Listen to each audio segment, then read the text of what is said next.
Jackson Jr. Show. The Jesse Jackson Jr. Show. Come on and talk with me.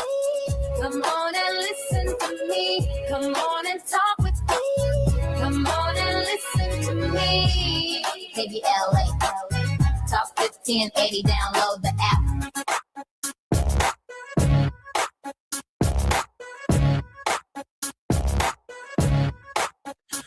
I'm Jesse Jackson Jr. Welcome forward to the Jesse Jackson Jr. Show, Wealthy Wednesdays, and our very special guest and regular contributor is Atiba. Atiba, my main man, Atiba.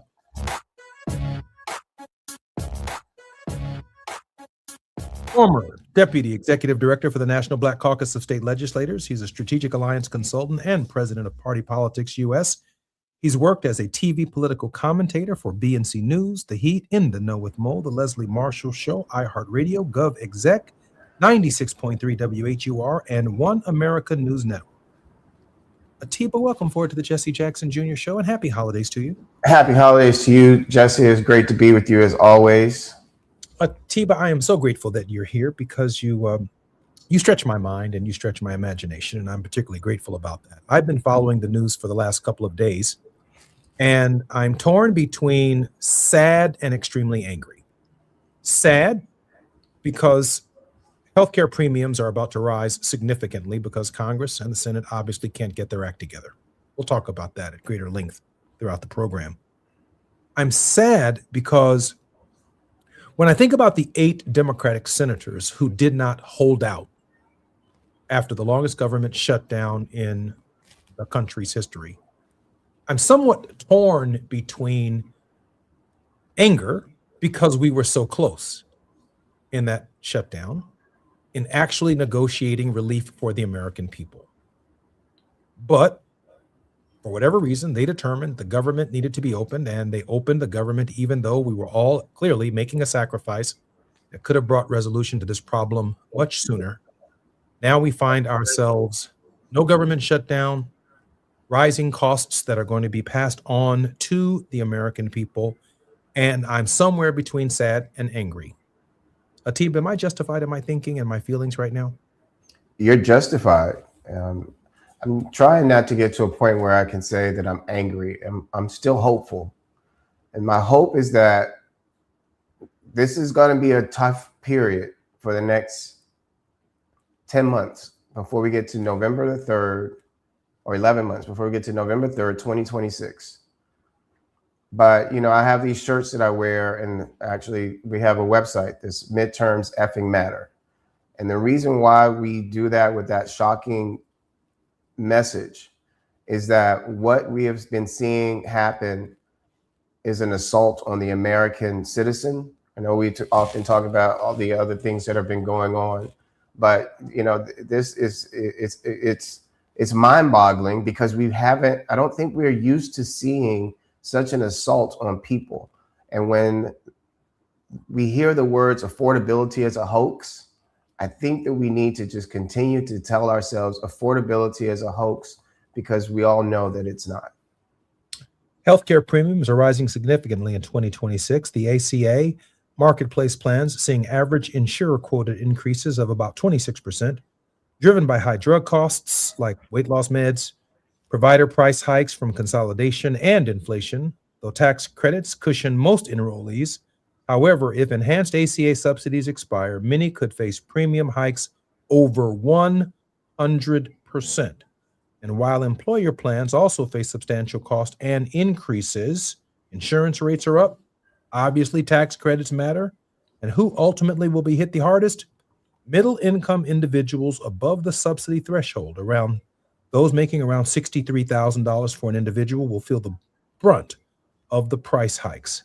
For employer-sponsored plans, employers expect their costs to rise by about 6.5% in 2026, the highest jump in 15 years. Cost sharing, employers may shift costs to employees through higher deductibles and copays. The key drivers of premium increases: prescription drugs, hospital prices, inflation and labor, increased utilization. Atiba, people are simply going to die over the next 10 months because they have to make the choice between paying these premiums and going to the hospital. They're just going to die. Jesse, after the elections in 2024, then watching what happened at the beginning of this year, myself being affected by cuts that were made by DOGE, losing a government contract, a sizable one, that I was working on disability employment for the Department of Labor. I was quiet for a while because I kept thinking, what are they really up to?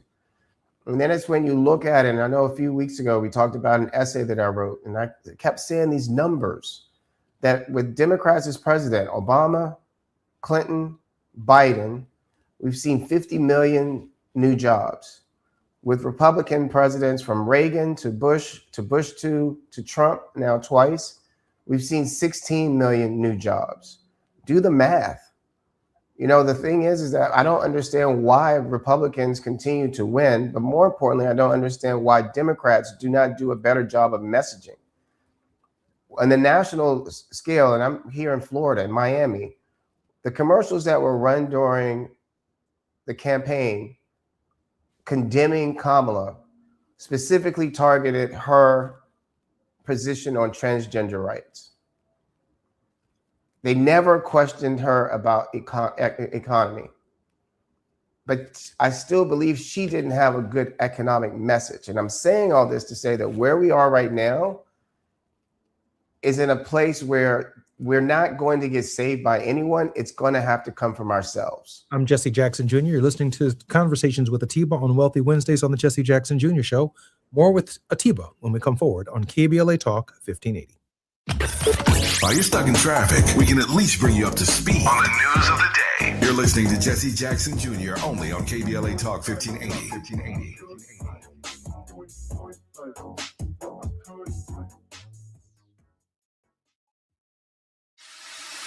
I got the champagne. Everybody get a glass. KBLA Talk 1580 congratulates our own Keith Underwood, host of the weekend entertainment show Black in the Green Room, on his recent honor at the annual National Arts and Entertainment Journalism Awards. Keith received a first place award presented by the Los Angeles Press Club for his entertainment reporting, and we couldn't be prouder. Congratulations, Keith, from all of us at KBLA Talk 1580. At Charmin, we heard you shouldn't talk about going to the bathroom in public, so we decided to sing about it. Charmin Ultra Strong. You can use less, better than the rest. Charmin Ultra Strong. Your booty past the clean test. Salmon weave texture, it's the best. Study up, teach a lesson all fresh. Your booty past the clean test. Yes, sir. Charmin Ultra Strong. Charmin Ultra Strong with diamond weave texture cleans better than the leading one-ply brand, so you can use less. Enjoy the go with Charmin. If you love to travel, Capital One has a rewards credit card that's perfect for you. With the Capital One Venture X card, you earn unlimited double miles on everything you buy. Plus, you get premium benefits at a collection of luxury hotels when you book on Capital One Travel. And with Venture X, you get access to over 1,000 airport lounges worldwide. Open up a world of travel possibilities with the Capital One Venture X card. What's in your wallet? Terms apply. Lounge access is subject to change. See CapitalOne.com for details. 1 year ago, flames tore through Altadena and Eaton Canyon, changing lives forever. From the ashes, can a beloved community rise stronger? Hi, I'm Dominique DePrima, host of First Things First, weekday mornings, 6 a.m. to 9 a.m. here on KBLA Talk 1580. And I'm inviting you to join us on Wednesday, January 7th, as we broadcast live from Perry's Joint on the 1-year anniversary of this horrific and devastating fire. We're remembering those we lost, celebrating the heroes and sheroes who answered the call, and honoring the resilience of neighbors who are determined to rebuild together. I've been a strong Black woman a long time, and I can't just break down now. Hear the stories of survival, the voices of recovery, the spirit of community that the fire couldn't destroy, and yes, the angst of those who still do not know where they go from here. Yeah, where am I go? At KBLA Talk 1580, we don't just cover the story, we're part of this community, and we've done our level best to hold those responsible for this fire accountable. And 1 year later, we're still standing together. It is my hopes that Black people will rebuild those homes. So join us live at Perry's Joint, 2051 Lincoln Avenue in Pasadena, 6 a.m. to 9 a.m. on Wednesday, January 7th, as we commemorate the 1-year anniversary of the Altadena Eaton Canyon fire. Because some stories demand to be remembered. This too shall pass.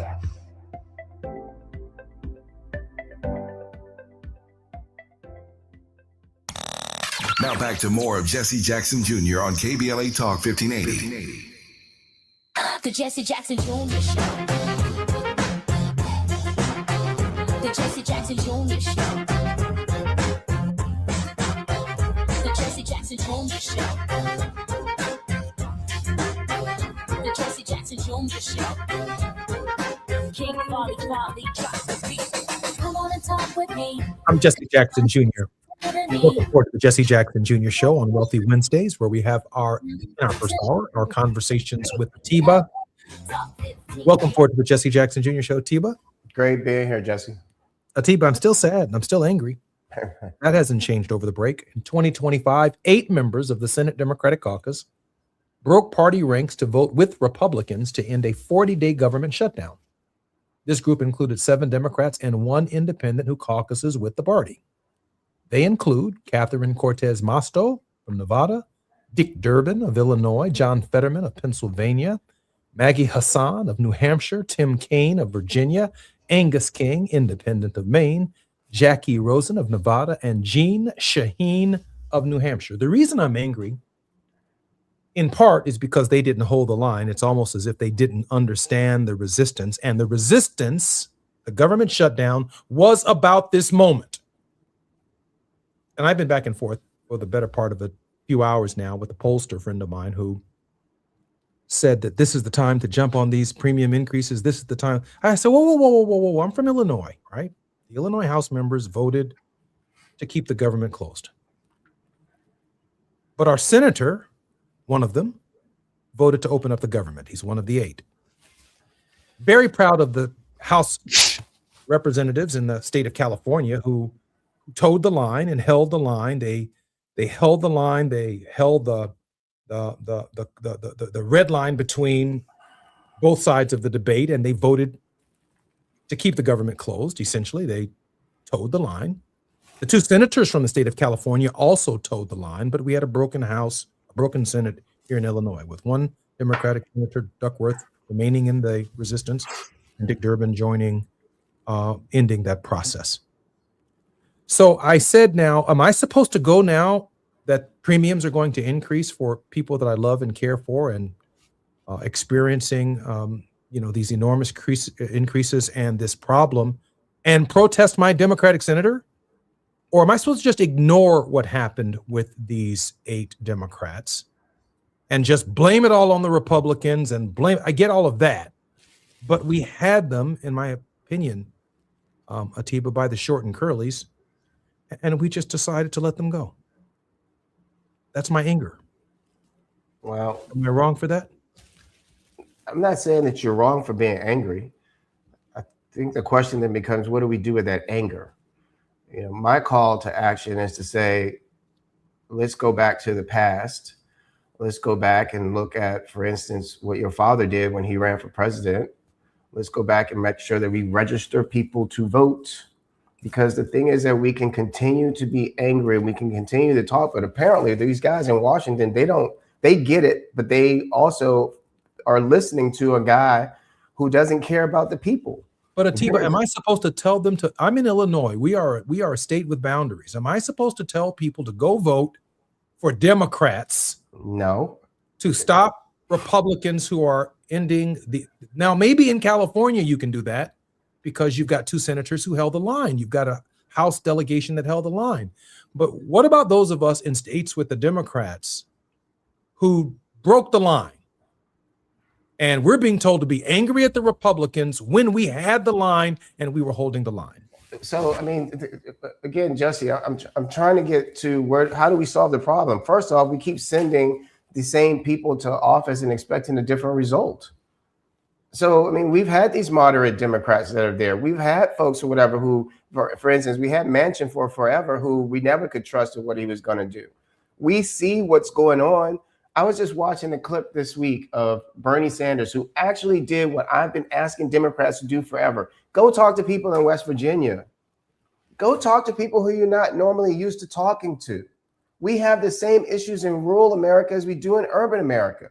We just keep allowing these divides to continue to fester, and we're not doing anything about it because we stay right where in our comfort zones. When I'm saying register people to vote, when I'm saying to vote, I'm not telling anyone who to vote for.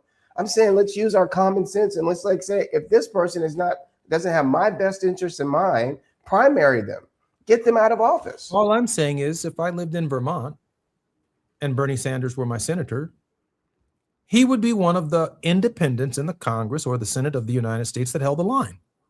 I don't live in Vermont, even though I'm grateful for Bernie Sanders and the other Democrats who did hold the line. I live in Illinois, where I'm being asked, like you just said, to register people to vote, to inspire people to vote in the primary. For what, the Democrat? But we didn't say for who, Jesse. Again, we've got the party that held the line. So here's the other piece, Jesse.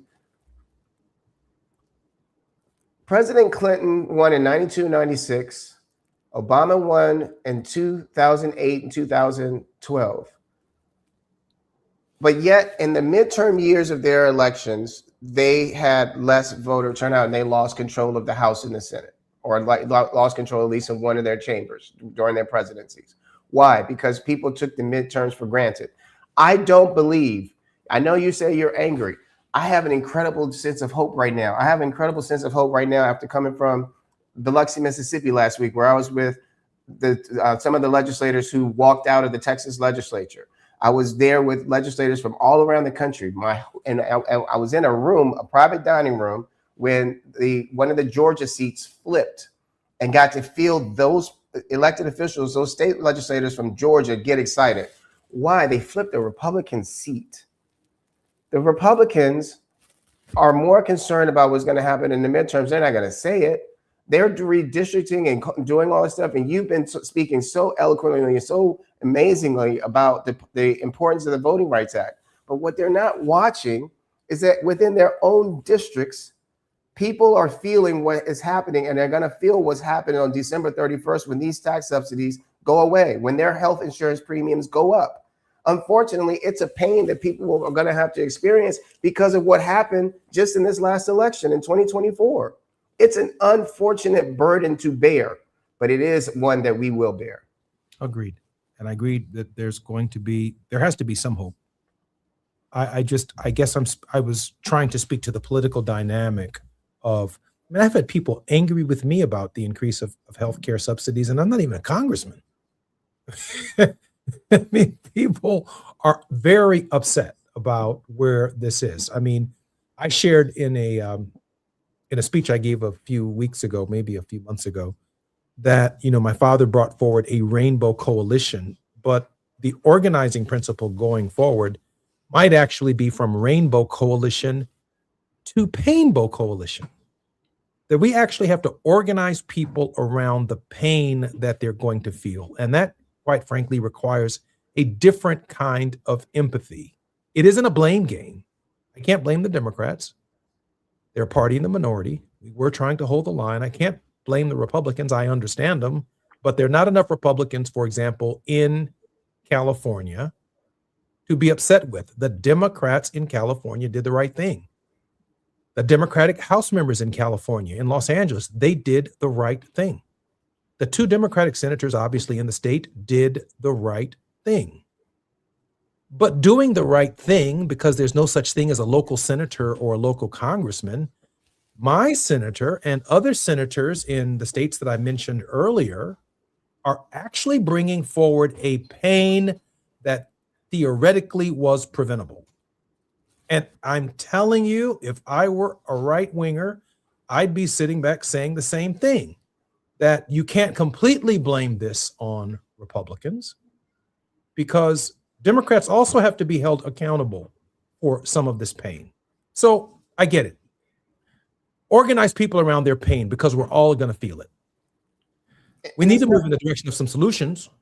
How do we help people who are going to be making decisions that rather than spending everything they got, mortgaging their homes, foregoing their rent, trying to get care in a hospital, will the government ever reimburse them when the Congress of the United States finally figures out what they have done? How much debt will we accumulate as a society and as individuals in the meantime, waiting for Congress to act on what could have provided the credits and the subsidies necessary to keep the premiums, even on a short-term basis, from going up in the first place?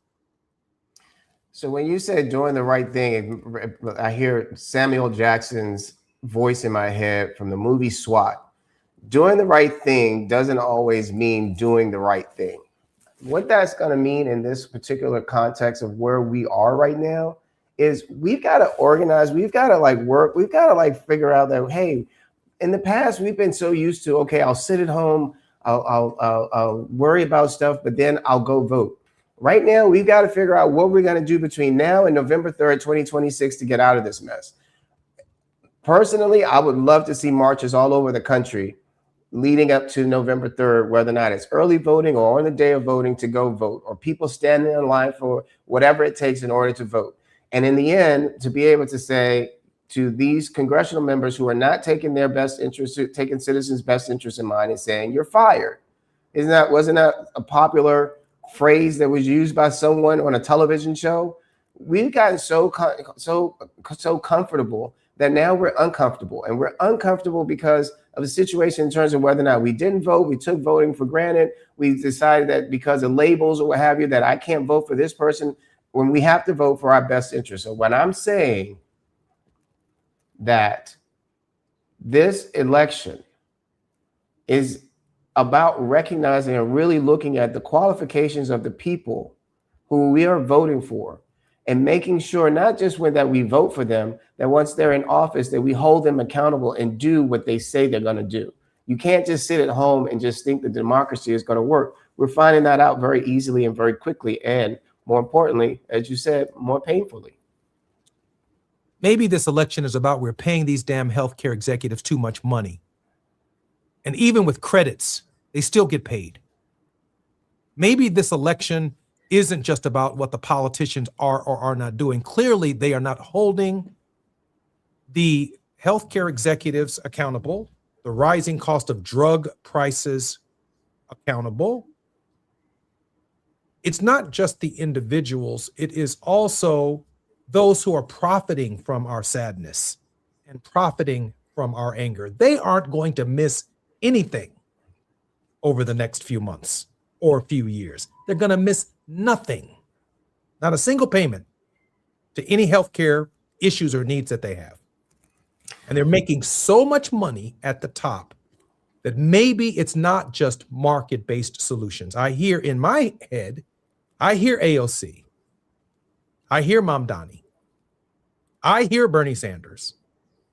I hear them calling for a system that is not market-based, that covers and concludes all of the American people. The democratization of healthcare of equal high quality for all Americans as a fundamental right. I hope that's where this is going, because clearly, if the market could cover 44 million Americans who take advantage of these credits, it would. But why can't it take care of 340 million Americans? I'm with you. I think the people were excited about President Obama, and then he had a book, The Audacity of Hope. I continue to tell people that the Republicans didn't attack Obama just because of the color of his skin. That was the easy part. They attacked him because he gave people hope. And what they're doing is deflating and taking people's hope. That's what this is all about. I enjoy our spirited discussions. But I'm going to say that when I stood in the House chamber for, I think, 5 of the 8 hours debate, shepherding the Affordable Care Act through the Congress as the Speaker pro tempore, on my feet for 5 hours in the Speaker's chair. I have the gavel that Nancy Pelosi gave me, along with the pen that she signed the legislation with, thanking me for keeping the House of Representatives under control during that period through the passage of that legislation. I say that to say this. I did not vote for Obamacare that day. I voted for the Affordable Care Act. How many people knew that? Barack Obama advanced the Affordable Care Act. As soon as it passed the House, and shortly before it was even brought to the Senate, it went from being the Affordable Care Act because Americans cannot afford health care. And then they turned it to Obamacare. And it is racial. I'm Jesse Jackson Jr. More on the Jesse Jackson Jr. Show on KBLA Talk 1580, our conversation with Atiba, when we come forward. The biggest names, the best conversations. You're riding with Jesse Jackson Jr. on KBLA Talk 1580.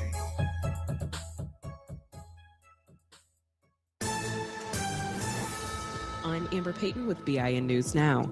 A statue of Confederate General Robert E. Lee at the U.S. Capitol has been replaced with one of 16-year-old Barbara Rose Johns, a black teen who led a 1951 student walkout protesting school segregation in Virginia. We're truly grateful that this magnificent monument to our story. Her protest helped pave the way for the Brown versus Board of Education ruling. A leaked video shows Black Los Angeles Mayor Karen Bass criticizing the response to the Palisades and Eaton fire, saying, quote, both sides botched it, end quote. Her comments made during a podcast taping also slammed the lack of evacuation alerts in West Altadena, where nearly all 19 deaths occurred. And UCLA's latest Hollywood diversity report shows over 90% of 2024's top streaming shows were created by white people, with white men making up 79% of showrunners. Only 8% were created by people of color. Get BIN News Now on demand 24/7 on the iHeartRadio app. Get your vehicle ready for all that extra holiday driving at your local Big O Tires. For a limited time, save $100 instantly on select sets of tires with paid installation. For your nearest store, visit BigOTires.com. This is the KBLA Sports Minute with Ray Richardson. With the Rams already qualifying for the NFC playoffs, Chargers fans are wondering what their team needs to do to make it to the postseason. The 10-4 Chargers have 3 ways to clinch a playoff spot Sunday in the AFC. They can clinch one of the 3 wildcard slots where they win Sunday at Dallas, and if Houston or Indianapolis lose on Sunday. Houston is at home against the Las Vegas Raiders. Indianapolis is at home against San Francisco. The Chargers should put their hopes on the 49ers. There is no way Houston is losing at home to the Raiders. The Chargers' final 2 regular season games are against Houston and Denver. The UCLA women's basketball team, ranked 4th in the country, had a practice game Tuesday night at Pauley Pavilion. They beat Cal Poly 115-28. Point guard Kiki Rice almost outscored the entire Cal Poly team by herself. She led the 10-1 Bruins with 23 points. No debates, no speculation, just the info you need. That's your KBLA Sports Minute. I'm Ray Richardson on KBLA Talk 1580.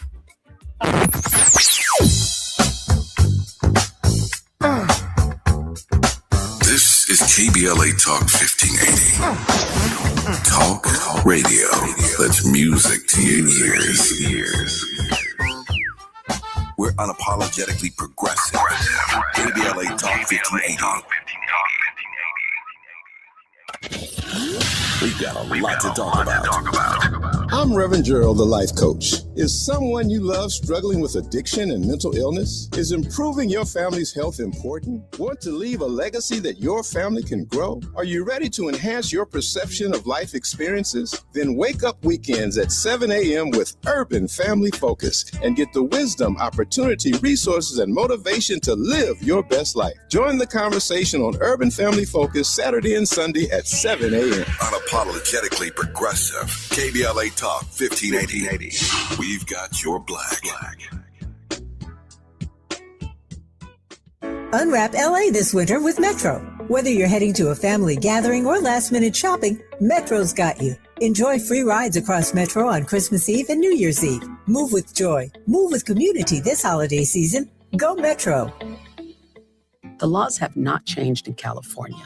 All workers must be paid properly and protected from retaliation. Retaliating against a worker or not paying them because of their immigration status is illegal. Don't believe the lies. California laws protect all workers, regardless of immigration status. Document retaliation and wage theft. Report it to the Labor Commissioner's office. Learn about your labor rights. Visit WageTheftIsACrime.com.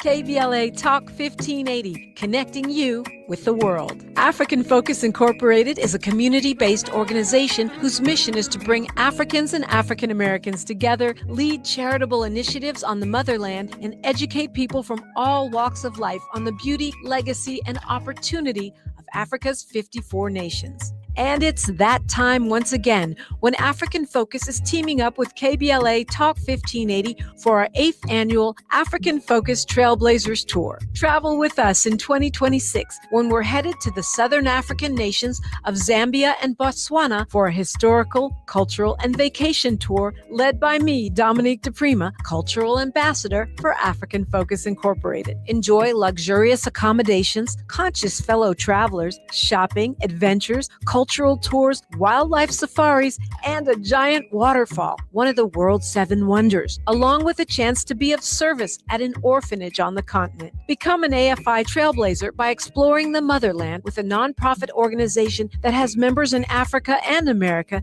to help roll out the red carpet for you, and together we'll make a difference and have fun doing it. For more information, visit africanfocus.org or call 310-676-7300. That's 310-676-7300 or africanfocus.org. Whether it's stateside or exploring the diaspora, we're with you every step of the way. African Focus and KBLA Talk 1580. Come go with us. You're listening to Jesse Jackson Jr. on KBLA Talk 1580. The Jesse Jackson Jr. Show. The Jesse Jackson Jr. Show. The Jesse Jackson Jr. Show. The Jesse Jackson Jr. Show. King Volley drops the beat. Come on and talk with me. Welcome to the Jesse Jackson Jr. Show. It's Wealthy Wednesdays. I'm in conversation with Atiba. So grateful that Atiba is joining us on this Wealthy Wednesday. Atiba, welcome forward to the show. Thank you, Jesse. It's great to be here. Atiba, let me ask you a question, if we can pivot for just a moment to the $980+ billion defense budget that's being proposed. Somewhere I read in the Bible that we should study war no more. I get it when Dr. King said it in a number of his speeches, and certainly in the context of the Vietnam War. He said essentially that we study what we become. If we study war every day, we look for war, we find war. If we study peace, we become a very different humanity.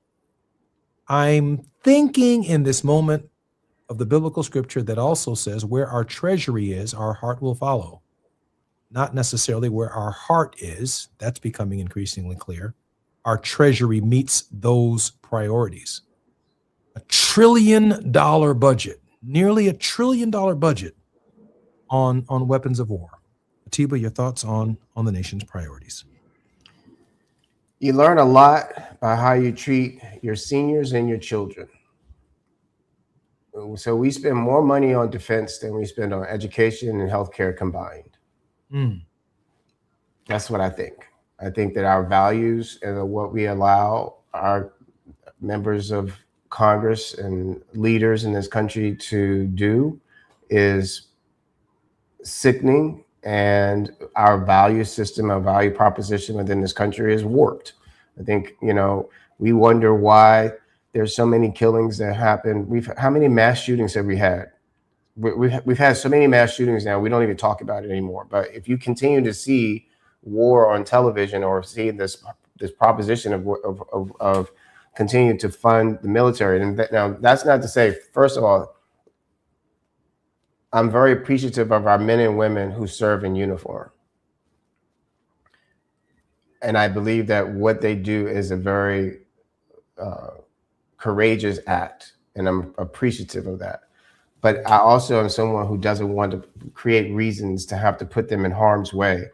And I think that with that putting $1 trillion in investment into the military is not just to those men and women. Because first off, if we're putting $1 trillion into defense, why do we see some of our servicemen and women standing in line to get food because they didn't get SNAP benefits during the government shutdown? I was watching the very solemn ceremony at Dover Air Force Base today of the 2 servicemen and women who were brought home today as a result of the brutal killing in Syria, as well as the civilian that was killed, and our heartfelt condolences on behalf of KBLA and all of our families to those families at this hour of their bereavement and their grieving. We understand what that means, and they should know that the nation stands firmly behind them.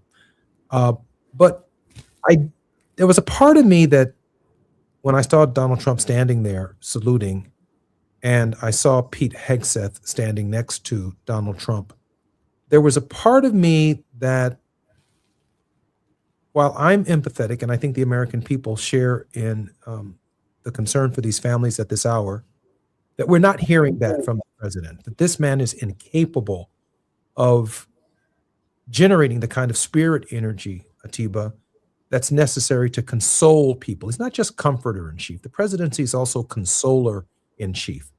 And when I heard the very grotesque statements that he made about the Reiner family without even a shred of sadness or remorse, it lets me know that the person who is in charge of $1 trillion budget cares very little about human life, that it's some kind of show, some kind of performative act that doesn't give the contemplation necessary when, and what I have observed in previous presidents who gave tremendous thought about the committing of U.S. soldiers to war and to putting Americans in harm's way.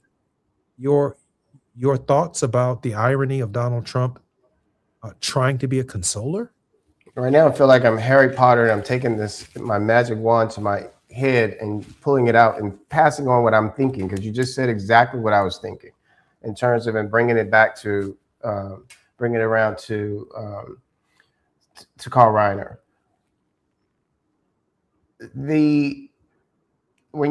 As you were just saying that, it made me think about A Few Good Men. The movie that he directed, that I've seen several people who were a part of that cast to speak so lovingly and appreciatively about him and his directorial work. It makes me think about the movie American President and the scene where Michael J. Fox is questioning the president and saying, "I don't question your patriotism, but you're not speaking."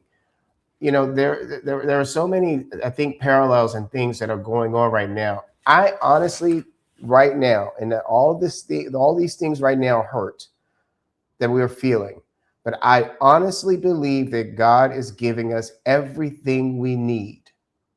That, like in the book, Who Moved My Cheese, we can either hem and haw, or we can sniff and scurry about. And that, I mean, we can either complain and talk about the problems, or we can figure out what the solution is and how we're going to get this out. And for those who don't know the story, sniff and scurry and hem and haw, it's a metaphor, but they're two mice that have all this cheese, and the cheese can represent money, wealth, whatever you want. And every day they're coming and eating the cheese until one day they come home and the cheese is gone. Well, hem and haw are like, well, who moved my cheese? Where's my cheese? And they just sit around and they cry and, oh, who moved my cheese? What happened to my cheese? And sniff and scurry are like, well, no more cheese. And the next morning they wake up, they put their boots on and they start sniffing and scurrying and try to go and find some more cheese. Well, who do you think finds the cheese first, or more cheese first? Hem and haw or sniff and scurry? And that's kind of where I just see all of this right now. Jesse, I mean, I'm exhausted just like everyone else, but at the same time, I feel like we have to keep our heads up. I think we have to keep our faith, and we have to keep hope alive.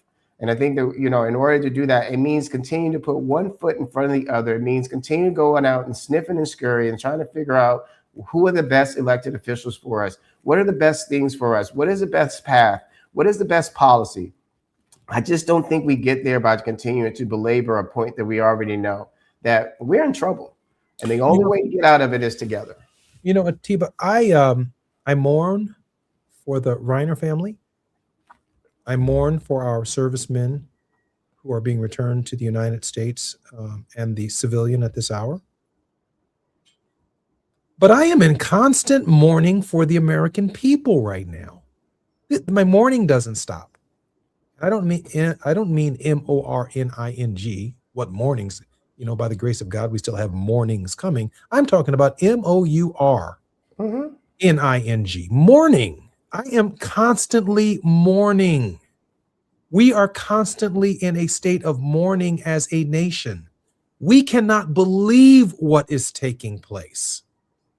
We can't believe the violation of the cultural, the societal, and the legal norms. We can't believe that we have a fleet and an armada in Venezuela attacking little people on little skiffs like it's some kind of video game. We're so anesthetized to what it is and to what it means. It's like this is a video game that we play at home, and it's just a matter of time, by the way. It's just a matter of time before the actual images of blowing up skiffs in Venezuela actually make their way to a video game. So another generation that's actually playing video games will be actually shooting little missiles and things at the actual boats that comprise the video that Mr. Hegseth is getting away with in terms of his public relations campaign to justify his behavior in their effort to seize critical minerals in Venezuela. Up next, he says the Colombians. Up next, the Nigerians. This is some kind of global gluttony from the American administration, some kind of new form of colonialism that we've yet to give a name to. I'm Jesse Jackson Jr. You're listening to the Jesse Jackson Jr. Show on KBLA Talk 1580. When we come forward, more with Atiba. While you're stuck in traffic, we can at least bring you up to speed on the news of the day. You're listening to Jesse Jackson Jr. only on KBLA Talk 1580.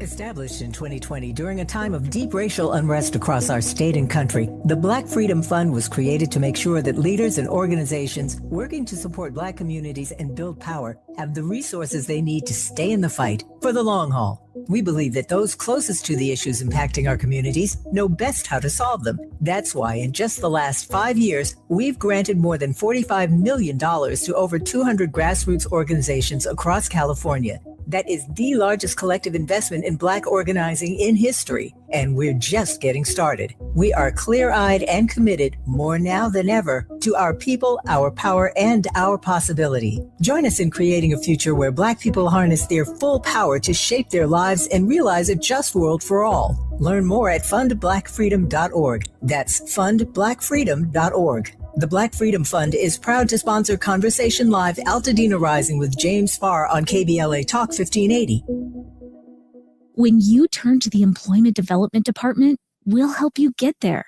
Whether it's support for you and your family while you find a new job, or the resources to focus on your recovery after illness or injury, we can help you move forward. From support while you bond with your newborn, to helping serve your family while your partner serves our country. Your EDD. We'll help you get there. For more information, visit edd.ca.gov. Aging happens, but giving up what you love, that's optional. This holiday season, start a conversation with your family about building habits that support brain health and keep life fulfilling. With AARP's Staying Sharp, you'll find tools, videos, recipes, and even games to help make healthy living simple and fun. Don't just age, thrive. Visit stayingsharp.org/get started. KBLA Talk 1580. We've got a lot to talk about. KBLA Talk 1580, connecting you with services and solutions. LA County's new Justice Care and Opportunities Department, or JCOD, is here to support justice-involved individuals and their families. The JCOD Support Center is now taking calls at 1-833-LACJCOD. That's 1-833-522-5263. Available 7 days a week from 6 a.m. to 11 p.m., the Support Center is your one-stop shop for re-entry issues and court support. They offer court reminders, connections to local services, transportation assistance for housing, court appearances, and childcare. The JCOD hotline provides personalized help to connect you with services that you need. And don't forget to check out justiceconnect.org for more information. Remember, it's free and available every day at 1-833-522-5263. This is a community call to action from KBLA Talk 1580. KBLA Talk 1580. We've got a lot to KBLA Talk 1580 is committed to self-care and community well-being. Walk Good LA was formed in June 2020, inspired by the Black Lives Matter movement and the beginning stages of the COVID-19 pandemic. What began as a few minutes of breath work and yoga meditation before protests against police brutality turned into a safe space for the community to heal in hard times. The immensely positive response from the community transformed the momentum into a movement. Today, Walk Good LA is a Black and Brown-led community wellness organization based in Los Angeles. They provide spaces for healing through community yoga classes, guided meditations, hikes, run clubs, and other activations throughout Los Angeles that attract hundreds of members weekly. With the help of Propel and Michael B. Jordan, they now have a yoga and wellness studio in Los Angeles called the Walk Good Yard. To join their mailing list and connect with healing spaces, please visit walkgoodla.org. That's walkgoodla.org.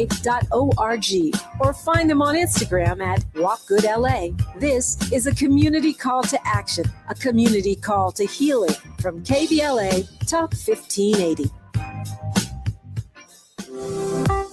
It's never too early to start talking about money in realistic ways with your kids.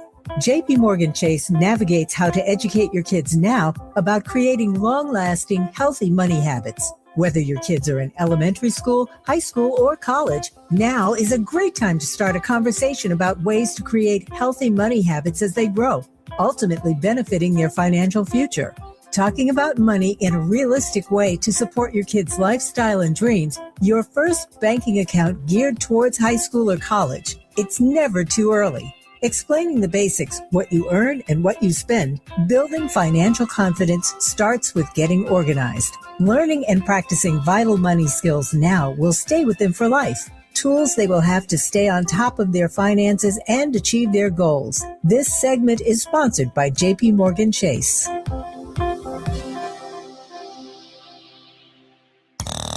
Now back to more of Jesse Jackson Jr. on KBLA Talk 1580. The Jesse Jackson Jr. Show. The Jesse Jackson Jr. Show. The Jesse Jackson Jr. Show. The Jesse Jackson Jr. Show. King Quality drops the beat. Come on and talk with me. Come on and listen to me. Come on and talk with me. Come on and listen to me. I'm Jesse Jackson Jr. Looking forward to the Jesse Jackson Jr. Show. It's Wealthy Wednesdays and our conversations with Atiba. Atiba, I'm so grateful that you are here. Atiba is the president of Party Politics US. He's also a regular contributor on a number of news programs across our country. Atiba, welcome forward to the Jesse Jackson Jr. Show. Thanks, Jesse. Atiba, share with us a little bit about your work, Saving Grace, how we can get it, how we can support you. I've seen you traveling around the country, shaking hands, standing at book fairs, and I'm so proud of this work. Thank you so much. You know, it's this is a labor of love, and Saving Grace is something that I started started writing 20 years ago. And after reading J.K. Rowling's first book in the Harry Potter series, and I thought, wow, is there a way that I can take politics and the work that I do and some of the stuff I've done in environmental movement and put it into a story? And it's just a story that took off from the fact that my main character starts off in chapter 1, strapped to a chair, unable to move, unable to see, and unable to talk. And when he finally escapes and links his kidnapping to a rising political star who's responsible for the deaths of his clients in a Northeast African-American impoverished neighborhood, there are things that he uncovers that I've had people ask me, is this true? And all I can say is that I honestly have done a great deal of research. And so there is some scientific evidence of things as well as historical things that are in the book. But it is a story that I love, and it's my baby. How can we get a hold of your book? You can go to novelsbyatiba.com. So it's NOVELS, Atiba, ATIBA. I'm sorry, novelsbyatiba.com. And you can purchase a book. You can get it in paperback or in hardcover, or you can go to Amazon and put in Saving Grace and my name, Atiba. Congratulations on your work. We had an interesting conversation, and I know that at the top of the hour, we're going to have 3 minutes, at least 3 minutes, for your word of hope. With Barbara Arnwine yesterday, where we talked about the Supreme Court's final decisions of the final term, which will likely include Robinson versus Calais, which is the Voting Rights Act decision, which, as you know, Atiba, could very well strike down the Voting Rights Act of 1965, particularly Section 2. Section 5 has already been greatly damaged by a number of cases over the last 20 or 30 years or so. And I'm wondering if, in fact, Section 2 is stricken down, state legislatures will be justified, many of them, in going back, looking at the shapes of congressional districts, and essentially eliminating majority-minority congressional districts, African-American and Hispanic districts, arguing for strict partisanship as opposed to any race-based tests. Your thoughts, Atiba? I got a lot of thoughts on it, and they're not always going to be very popular. I think we in this country, we have fallen into, there's a Black America, there's a white America, there's a Hispanic America, there's an Asian American, but there's one America. And I do understand the significance, the relevance, and the importance of protecting our districts. But I also believe there is something to be said about figuring out how do we align ourselves and get out of the baiting in terms of having these discussions about race. And I'm saying this from this standpoint. People voted for fear in 2016, and then they did it again in 2024 for a reason. And I still don't believe that we have identified truly or come to grips with what that conversation needs to look like in terms of from a holistic American standpoint. That we when I said earlier, and I appreciated what you said about what you did, Jesse, in terms of fighting and talking in support of the Affordable Care Act, that, as you said before it got to the Senate, had become Obamacare. And what I say and believe is that the condition of people will not change until first they change what's in their hearts. And so a lot of us are still harboring a lot of pain, rightfully so, because of things that have happened over the course of time. And we're still doing so because of what we see that's happening today.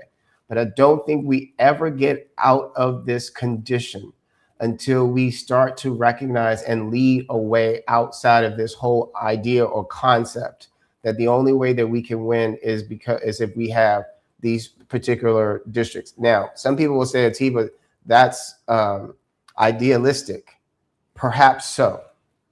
But I believe that in the audacity to think differently, in order to be different, in order to find different, in order to be and find a better way for all of us. We're going to have a very serious show on this conversation in the future, because I'd like to hear any of your thoughts on the widest institution in America throughout American history has been Congress.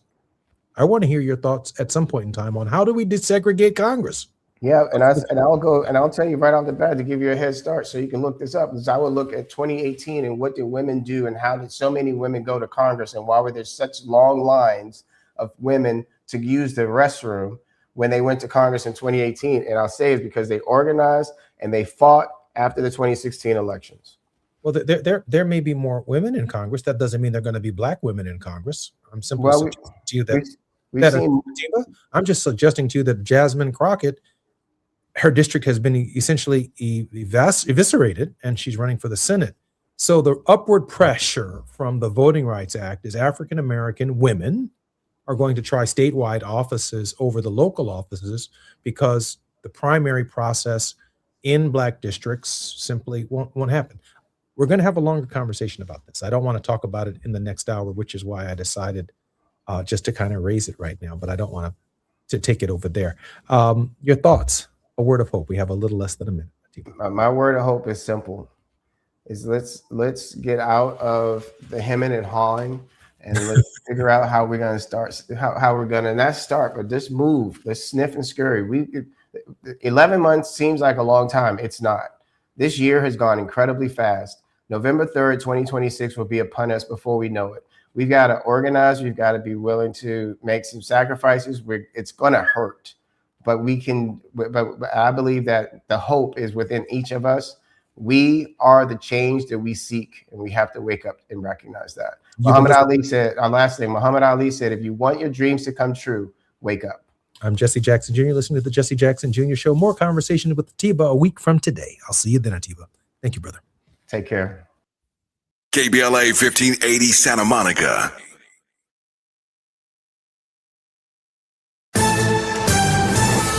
I'm Amber Payton with BIN News Now.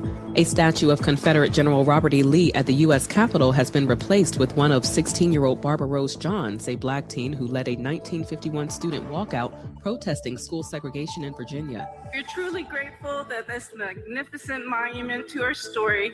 Her protest helped pave the way for the Brown versus Board of Education ruling. A leaked video shows Black Los Angeles Mayor Karen Bass criticizing the response to the Palisades and Eaton fire, saying, quote, both sides botched it, end quote. Her comments made during a podcast taping also slammed the lack of evacuation alerts in West Altadena, where nearly all 19 deaths occurred. And UCLA's latest Hollywood diversity report shows over 90% of 2024's top streaming shows were created by white people, with white men making up 79% of showrunners. Only 8% were created by people of color. Get BIN News Now on demand 24/7 on the iHeartRadio app. Get your vehicle ready for all that extra holiday driving at your local Big O Tires. For a limited time, save $100 instantly on select sets of tires with paid installation. For your nearest store, visit BigOTires.com. This is the KBLA Sports Minute with Ray Richardson. With the Rams already qualifying for the NFC playoffs, Chargers fans are wondering what their team needs to do to make it to the postseason. The 10-4 Chargers have 3 ways to clinch a playoff spot Sunday in the AFC. They can clinch one of the 3 wildcard slots where they win Sunday at Dallas, and if Houston or Indianapolis lose on Sunday. Houston is at home against the Las Vegas Raiders. Indianapolis is at home against San Francisco. The Chargers should put their hopes on the 49ers. There is no way Houston is losing at home to the Raiders. The Chargers' final 2 regular season games are against Houston and Denver. The UCLA women's basketball team, ranked 4th in the country, had a practice game Tuesday night at Pauley Pavilion. They beat Cal Poly 115-28. Point guard Kiki Rice almost outscored the entire Cal Poly team by herself. She led the 10-1 Bruins with 23 points. No debates, no speculation, just the info you need. That's your KBLA Sports Minute. I'm Ray Richardson on KBLA Talk 1580.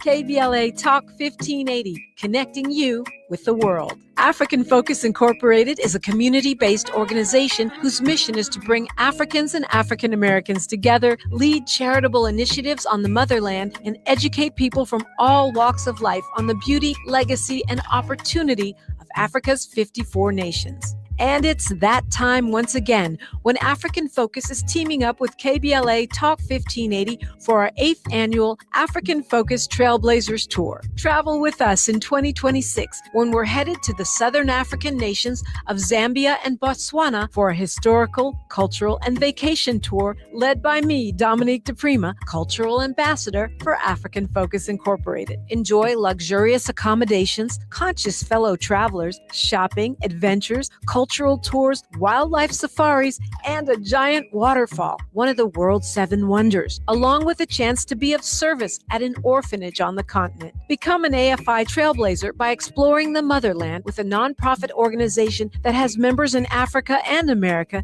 to help roll out the red carpet for you, and together we'll make a difference and have fun doing it. For more information, visit africanfocus.org or call 310-676-7300. That's 310-676-7300 or africanfocus.org. Whether it's stateside or exploring the diaspora, we're with you every step of the way. African Focus and KBLA Talk 1580. Come go with us.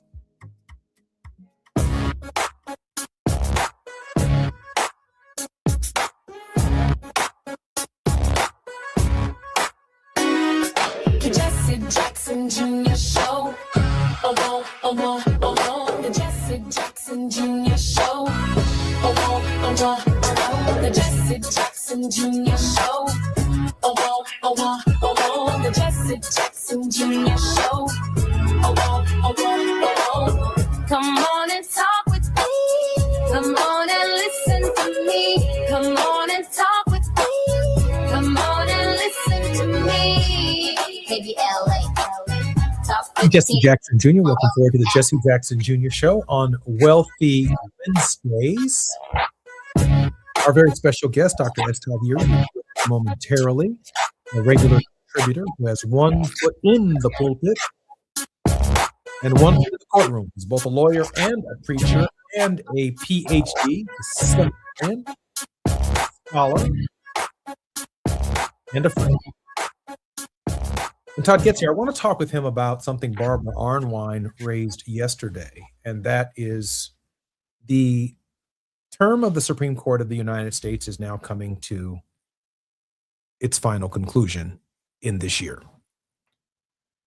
Any day now, we are expecting, probably on the day that the term actually ends, the court's decision on Robinson versus Calais.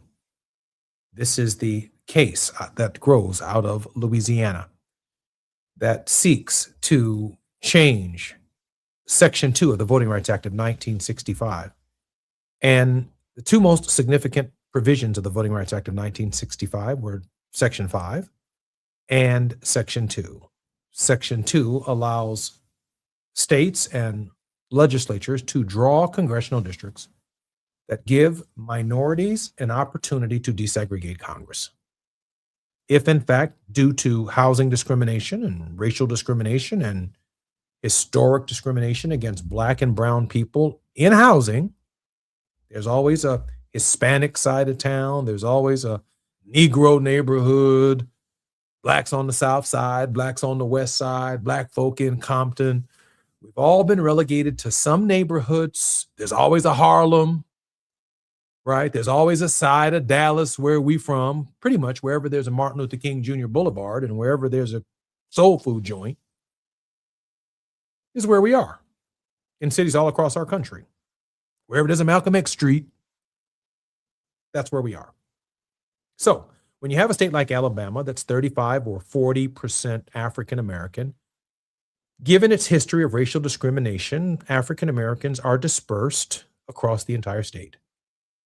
Section 2 of the Voting Rights Act of 1965 allows for state legislatures to consider highways, byways, and streets to connect all of these African American communities into a majority-minority congressional district, not because the lines are crazy or look nutty or look like some kind of pretzel or puzzle, but because the Congress of the United States needs to be desegregated.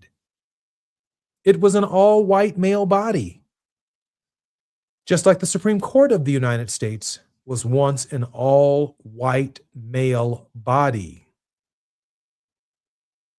So the remedy is actually a conservative remedy.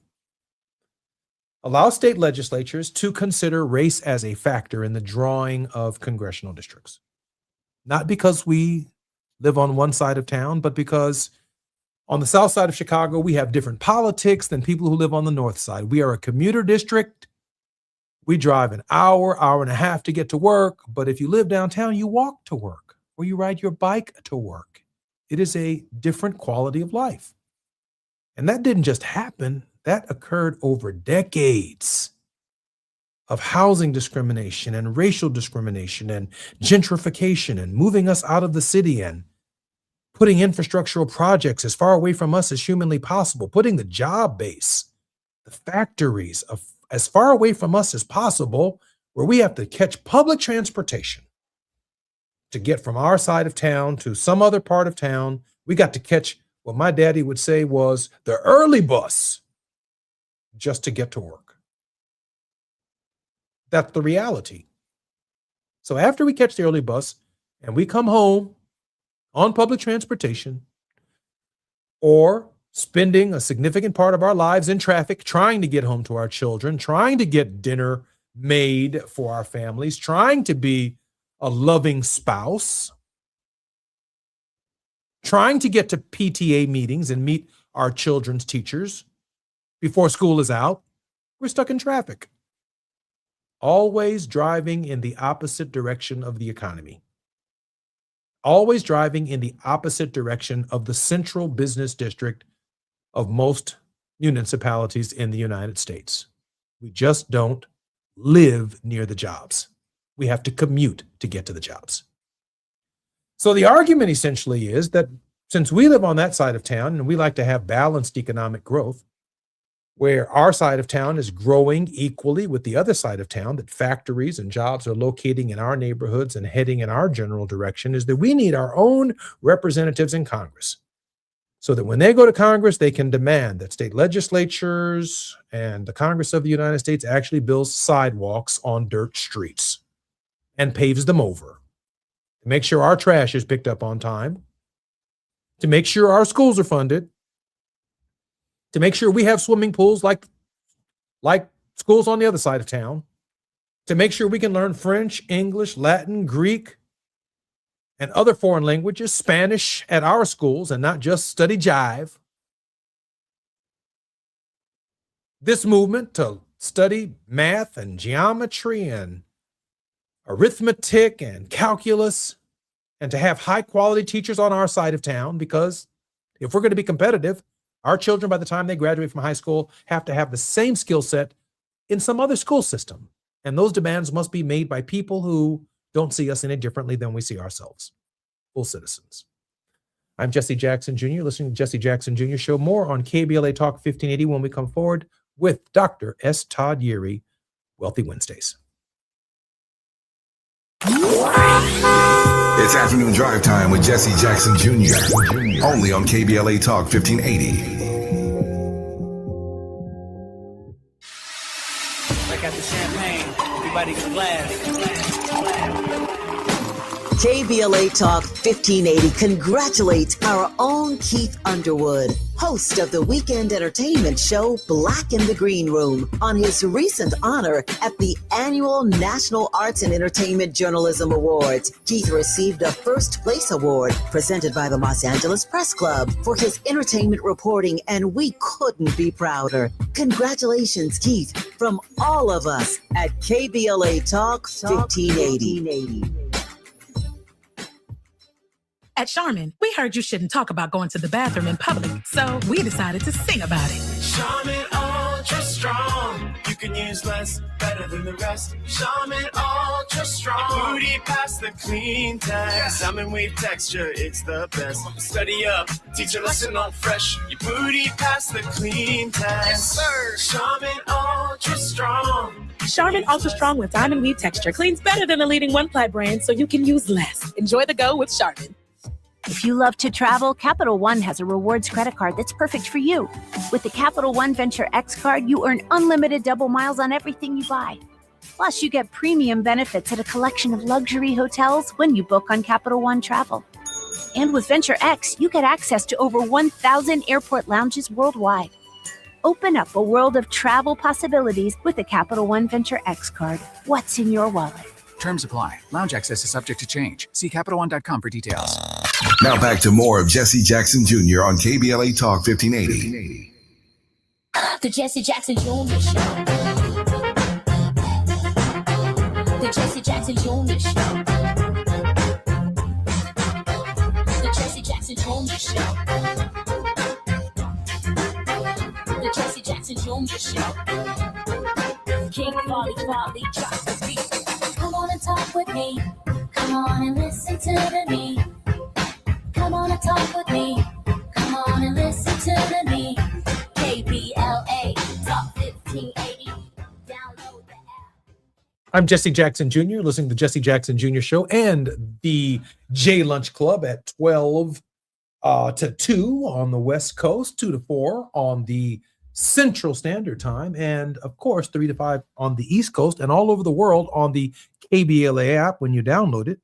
Our very special guest and contributor in this hour is Dr. S. Todd Yeary, principal of the Yeary Firm, a Maryland-based litigation and government relations firm, and also serves as the senior pastor of the Douglas Memorial Community Church of Baltimore and affiliates.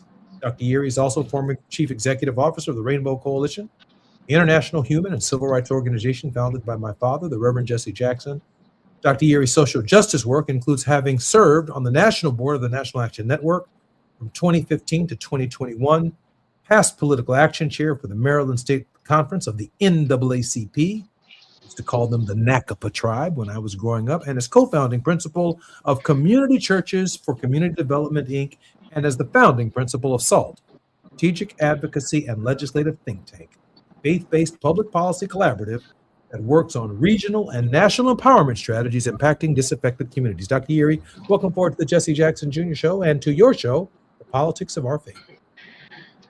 I appreciate being with you. It sounds like I need to get a job. Man, you got plenty of them.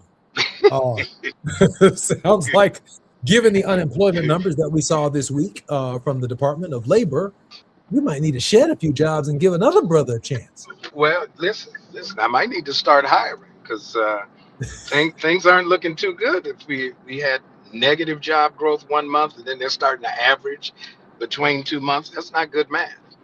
It really isn't. It really isn't. Dr. Yerry, we had a really interesting conversation yesterday with attorney Barbara Arnwine. And Barbara was saying that the Robinson versus Calais decision is likely to come down early next week, seemingly right before Christmas, not necessarily the birth of good news for African Americans if, in fact, Section 2 of the Voting Rights Act is stricken. Yeah. The real question is not just what the holding might be, but what the reasoning might be. How do they get to what is the anticipated response? And sometimes that comes with some curious assessment of the conditions on the ground. So that's one. So I'd be interested to see who's going to write the opinion, but also what's going to be written in dissent, because many times we have to rely on the dissent to lay out the roadmap for how we push back. So it will be a very significant ruling. I don't think anybody's holding out a lot of hope that there are going to be some surprises in a good way, but we've got to take it at face value and be ready to respond whatever comes down. I don't know what the manifestation of that response is going to be, Dr. Yerry, because I am so flustered by the idea that Viola Liuzzo lost her life, Reverend James Reeb lost his life, lives were lost in Marion, Alabama, Jimmy Lee Jackson. Ultimately, Dr. King lost his life. John Lewis dedicated his life to the proposition, so did Coretta Scott King, Jesse Jackson, and so many others, that the court would even tamper with something so sacred as the Voting Rights Act of 1965. Yeah, the issue has been and continues to be this sanitizing of history. You certainly mentioned all of those stalwart names that mean so much to our lives and to our memories. But also there's this disconnect that somehow or other the current conditions, though arguably better, are somehow indicators that we don't still have these issues. So when you have voter ID, when you have patrolling at polls, when you have intimidation and false reporting, when you have the passing of very spurious and burdensome rules to be able to act upon your right to vote, when they move polling places that are now beyond your reach because of limitations of transportation, be they public or private. Those are the issues that I think we've got to be very, very intentional about raising awareness on, not just at the federal level, but also at the state level, because elections, by and large, are functions of state government. The only reason the feds are involved is because there are federal constitutional rights that are tied to them, and you need 14th Amendment protections to hold the state governments accountable. So we've got to be very intentional. We've got to be very sober when we take it on. Yeah, we're going to be upset. More than likely, we're going to be very disappointed. But we're going to have to grieve on the fly. We don't have time to sit around and bemoan what many of us have had some time to think about might come. We've got to think, as Reverend would tell us, we've got to think very intentionally and very clearly about what's going to be the response, not just the reaction. Barbara Arnwine shared with us yesterday a report from the Black Votes Matter movement that appeared to be very in-depth. She was very concerned about it because while my focus has been on 62 African Americans that we have presently in Congress that could easily be reduced to 30 by 2028 and certainly by 2030, if not less or faster, the downside, of course, is that, according to this report, that she says we could lose 180 plus state legislators, African American and Hispanic, in state legislative bodies as a result of what the decision could outlie in Robinson versus Calais. And that's the reality of the politics and the math. But it is also, I think, insightful as to why coalition building has always been the remedy, right? We have always known that just based on the raw numbers, except in a few instances, do we as Black folk control the majority at any level of government. It has always meant that we have had to align or attach or combine our collective interests with other collective interests to be able to get achievable outcomes. We've got to change that dynamic. We've got to get back to coalition building and have substantive discussions that affect us and everybody else so that we can push back against what became the war, the contract on America, not the contract with America that Newt Gingrich came up with at the midterm of Bill Clinton's first term. That's where we keep finding ourselves coming a bit short because we can't go it alone and think that somehow or other we're going to be able to overcome this pushback. And it's not just different names, but it really is America. This is America. You know, Childish Gambino said, we know it. It's in the lyrics. So whether you call it white supremacy or something else, it is in the fabric of America to limit the resistance and the pushback on what is this entitlement mindset for the elites. We've got to get back to nation building, and we've got to get there seriously. Dr. Erie, I appreciate what you said, and I think you're absolutely right. I mean, who am I to argue with a master teacher of the subject matter? But I do want to ask a difficult question, because I don't see this covered by various Hispanic or Latino networks around the country, quite like we're covering it and talking about it here at KBLA Talk 1580. Do our brown brothers and sisters understand that their congressional representation comes from the Voting Rights Act of 1965 and Section 2? More specifically, that these districts are drawn to give them an equal opportunity to get elected to Congress and to state legislatures? I don't hear them raising the alarm bell or raising, if you will, holy hell, like we are doing here at KBLA Talk 1580. Turn on any Hispanic or Spanish-speaking radio station in the nation, and maybe I'm missing something. I speak a little bit of Spanish, 4 years of it in high school. I can read it fairly fluently, but I can't speak it unless I practice it. I can certainly read it from paper, but to my point, are we the only one feeling this way about losing representation and the possibility of losing representation in every single legislature in the nation? I don't think we're the only one. The issue, the responses may not be the same, but I think there are a few places that we can look to kind of get some information. Let me give you kind of two right off the top of my head. One would be to get some insight as to what is the discussion between the Congressional Black Caucus and the Congressional Hispanic Caucus. Are they discussing how they address these issues that affect their communities, and even the Progressive Caucus when you think about it? And what does that dialogue look like, sound like? The other part is looking at what's happening in terms of the outcomes. Now, they didn't spend a lot of time talking about it over the last few weeks, but something happened where for the first time, I believe, in almost 2 decades, you had a Democratic mayor elected in Miami.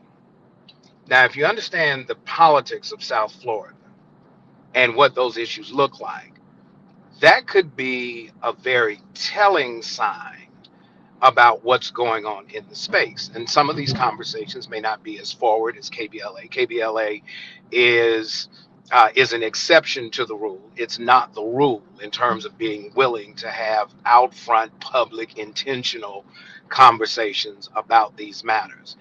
Many places, because of the way the market works in terms of media, can't do that.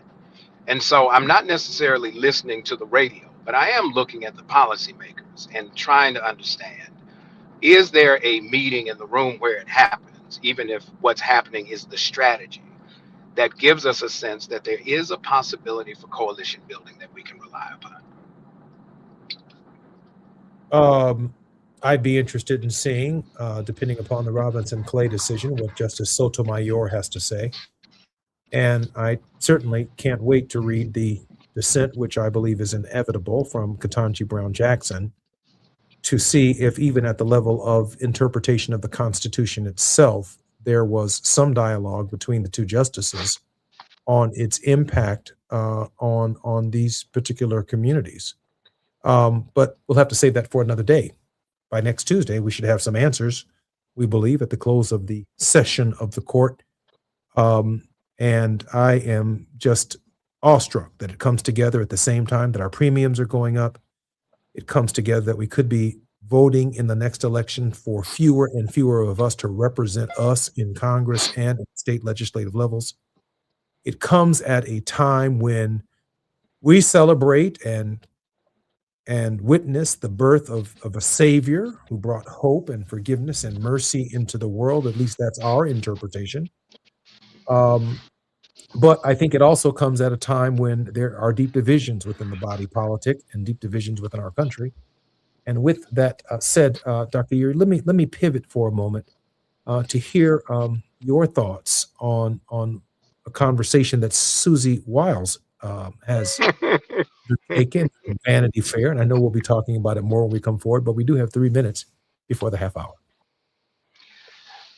A very, very interesting assessment that she gives in terms of personality indicators that the president's a drunkard. Yeah, he acts like an alcoholic, and the vice president is a conspiracy theorist, and on and on and on. But my first response is initially, no, say it ain't so. It's not like that wasn't disclosure. That wasn't information. That was confirmation, right? We already got a sense of that. And so what comes out of it is when the chief of staff is unapologetic about putting this out here, does that really give us a different kind of insight about who's running our government sufficient to cause us concern? Or have we become numb to the chaos and to the indifference to constitutional and governmental norms, where we just have thrown our hands up and we're like, well, whatever, we'll just wait this thing, waiting it out while we think it might be an option. The question becomes, what will you have after your waiting is over? Because it may be a government that looks and feels much, much different than the one you expected. I'm struck, and I do want to say that in these final 2 minutes, just within the last hour and a half, 2 servicemen were returned from Syria by way of Dover, and a civilian who lost their life. Donald Trump is promising an attack or some kind of retribution or some kind of military response in Syria as a result of that. First, Reverend Yeary, your thoughts about servicemen and women who are coming home. Having taken the oath and worn the uniform, it is always sobering that the commitment of those who serve in the military is that they are willing to give their very lives. And when they come back having given their very lives, it all calls us to think, I think, a little more deeply about what our commitment ought to be to this notion of democracy and integrity in government. So very sensitive to that. My older brother, who served in the Air Force as a military officer, often coordinated the return of military service members when he was actually stationed at Dover. And so I've gotten a little bit of a sense of what that looks like and feels like. And so this is a moment where we got to be mindful of that. I'm Jesse Jackson Jr., listening to the Jesse Jackson Jr. Show on KBLA Talk 1580. Our very special guest in this hour is Dr. S. Todd Yeary. More on Wealthy Wednesdays with Todd Yeary when we come forward. It's Afternoon Drive Time with Jesse Jackson Jr. Only on KBLA Talk 1580.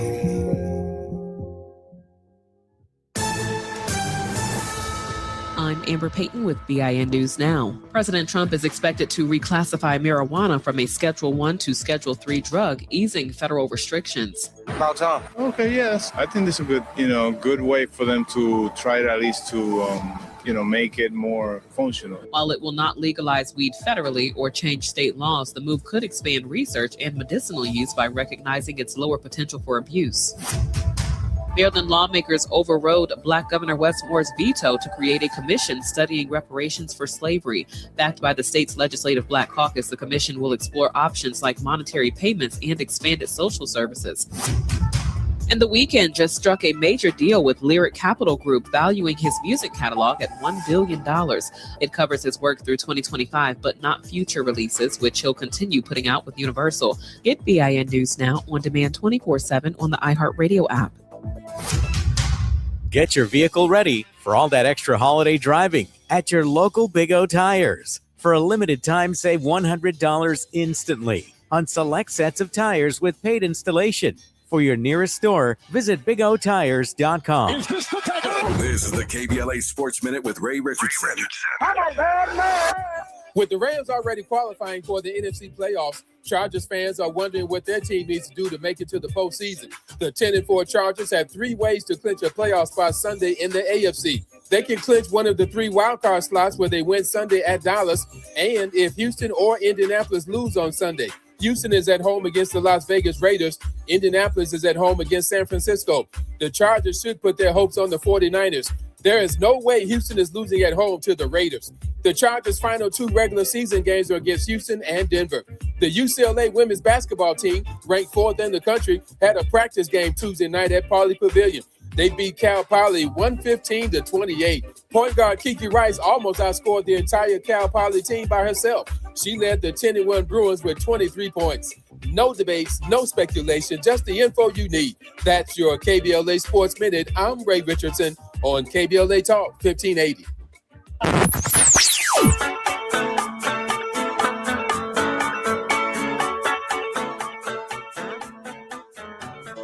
This is KBLA Talk 1580.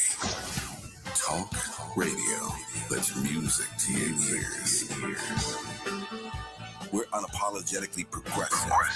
KBLA Talk 1580. We've got a lot to talk about. Hi, I'm Zoe Williams, a.k.a. the voice of reason, encouraging you to join me weekdays from 7 to 9 p.m. for the world's most intriguing relationship radio roundtable. Every night, I facilitate and encourage our loyal listeners to participate in the most engaging relationship discussions you'll hear anywhere. So make it a point to rendezvous with me, Zoe Williams, the voice of reason, Monday through Friday, 7 to 9 p.m. Pacific Standard Time. Trust me, your relationships will never be the same. The VOR is on fire tonight. Unapologetically progressive. KBLA Talk 1580. We've got your black. If a Lenovo computer for your business is on your holiday list, don't shop around. Just go directly to the source, Lenovo.com. It's your last chance to get exclusive deals on the PCs you want for your business, like the ThinkPad X9 14 Aura Edition and Yoga 7i 2-in-1. So avoid all that shopping chaos and price comparing, and just go directly to the source, Lenovo.com, where PCs are up to 35% off. That's Lenovo.com. Lenovo. 10 athletes will face the toughest job interview in fitness that will push past physical and mental breaking points. You are the fittest of the fit. Only one of you will leave here with an iFit contract for $250,000. This is when mindset comes in. Someone will be eliminated. Pressure is coming down. This is Trainer Games. Watch it on Prime Video starting January 8th. 1 year ago, flames tore through Altadena and Eaton Canyon, changing lives forever. From the ashes, can a beloved community rise stronger? Hi, I'm Dominique DePrima, host of First Things First, weekday mornings, 6 a.m. to 9 a.m. here on KBLA Talk 1580.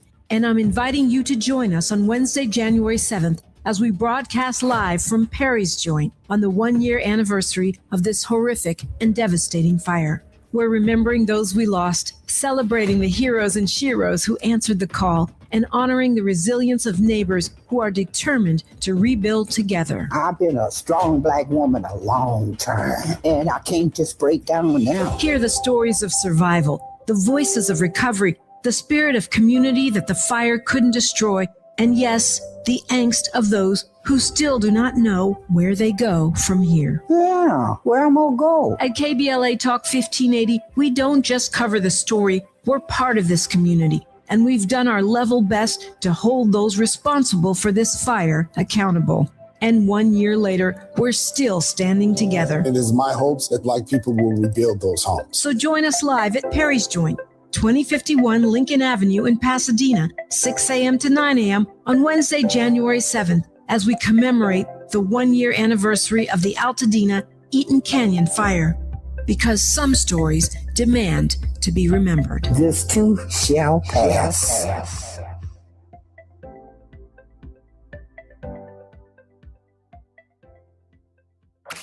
You're listening to Jesse Jackson Jr. on KBLA Talk 1580.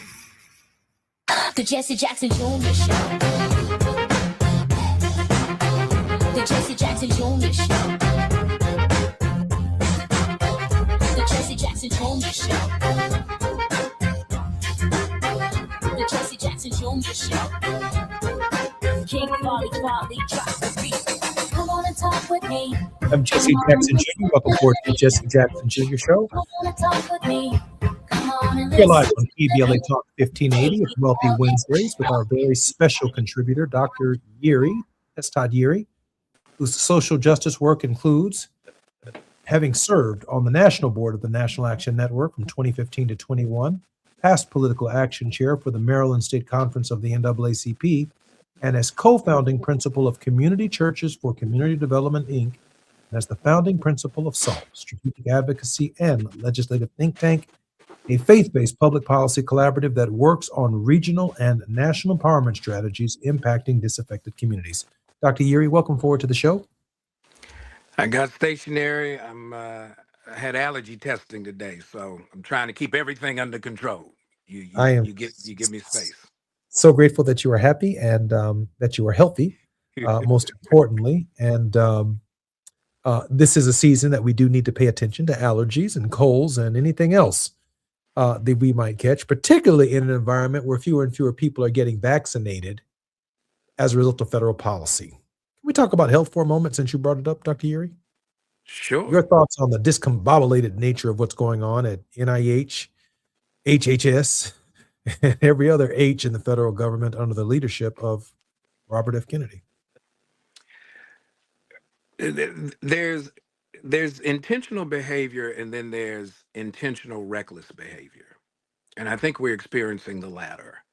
When you make it harder for folks to make their necessary healthcare decisions around access to vaccines, whatever one's opinion might be of vaccine efficacy or whatever the case might be, to say that you're going to restrict access, that's not an opt-in option. You're going to say for most people you don't get it. Basically, what you're saying is it's okay for you to pay, just be tone deaf and actually play with the health and well-being of folks who rely upon the government to give them insightful information. So that's a problem. But we knew it was coming. It's the challenge of now that we got what we knew we were going to get, who's really responsible? Is this their issue or is this really our issue? Because we refused to pay attention when the time was right. We've got to be more self-accountable to the outcomes that come from not just bad policy, but bad political participation.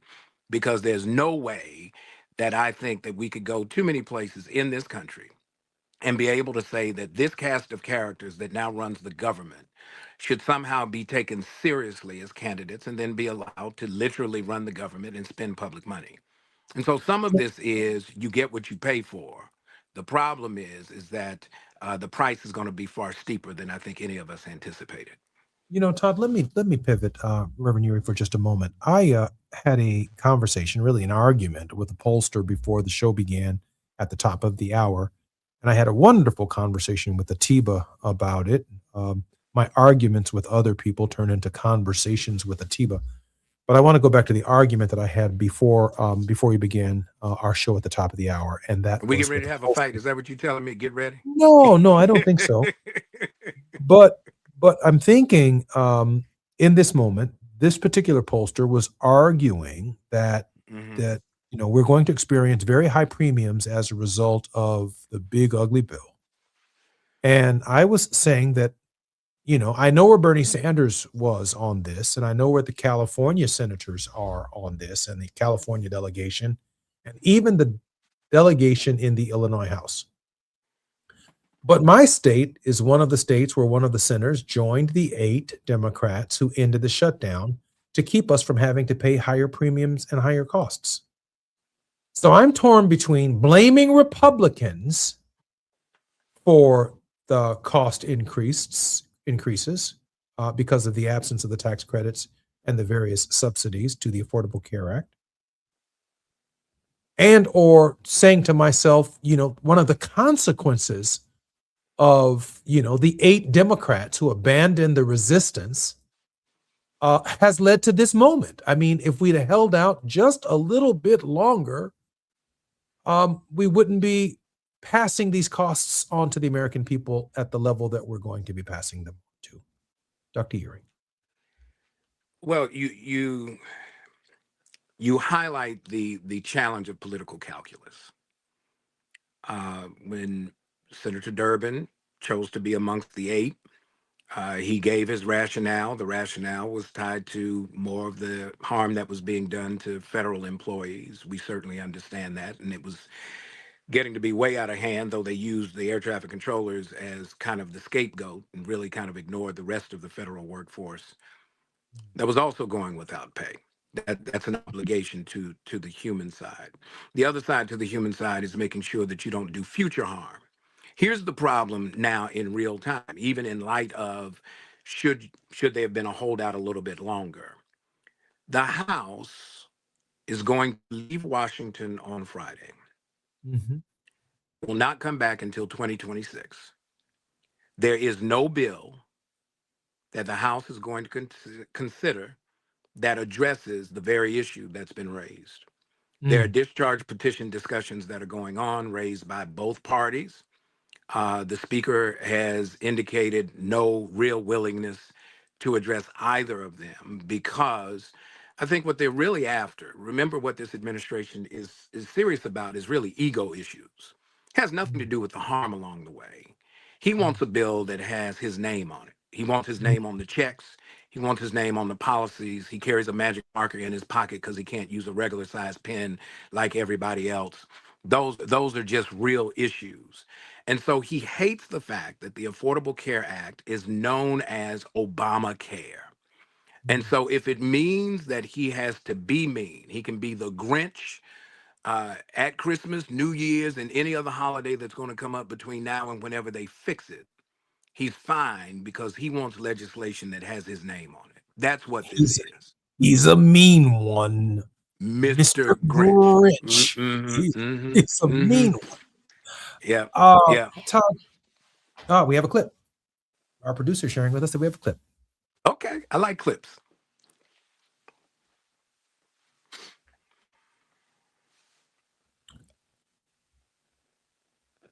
I like them when they play.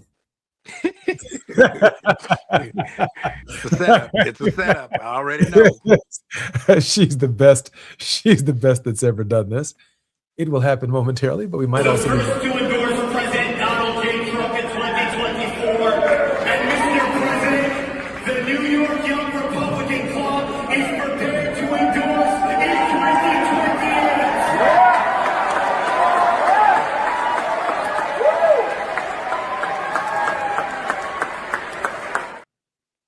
A third term for Donald Trump. The New York Young Republicans are clamoring to blow up the Constitution of the United States. Dr. Yuri? All right, good people.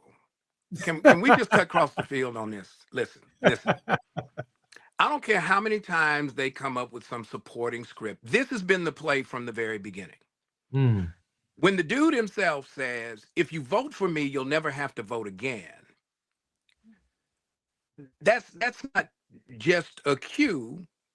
That's a commitment. He ain't planning to leave.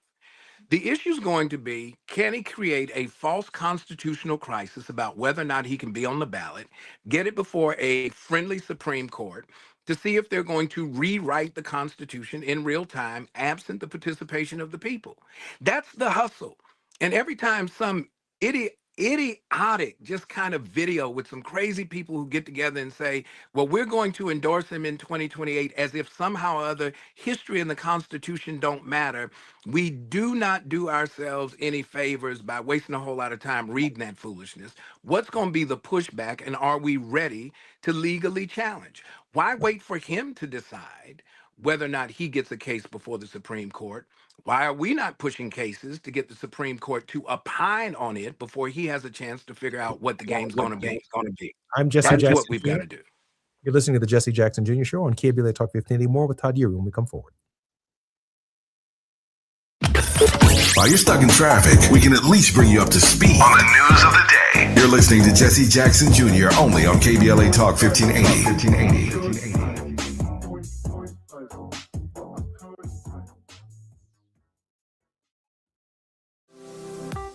It's never too early to start talking about money in realistic ways with your kids. JP Morgan Chase navigates how to educate your kids now about creating long-lasting, healthy money habits. Whether your kids are in elementary school, high school, or college, now is a great time to start a conversation about ways to create healthy money habits as they grow, ultimately benefiting their financial future. Talking about money in a realistic way to support your kids' lifestyle and dreams, your first banking account geared towards high school or college. It's never too early. Explaining the basics, what you earn and what you spend, building financial confidence starts with getting organized. Learning and practicing vital money skills now will stay with them for life. Tools they will have to stay on top of their finances and achieve their goals. This segment is sponsored by JP Morgan Chase.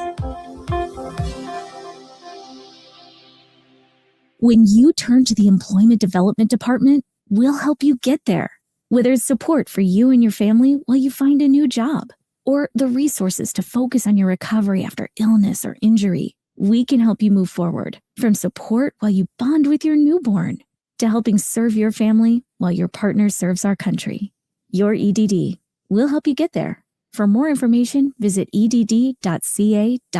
In a city as big as LA, healthcare shouldn't feel far away. That's why Cedars-Sinai is breaking down barriers and bringing resources like free screenings, vaccinations, and wellness programs into local communities. From Leimert Park to Lincoln Heights and everywhere in between, Cedars-Sinai is showing up, partnering with over 200 local organizations to improve access to healthcare resources. Because care doesn't just happen inside a hospital. It happens in neighborhoods and places around the city where we live, work, and grow. Cedars-Sinai, here for LA.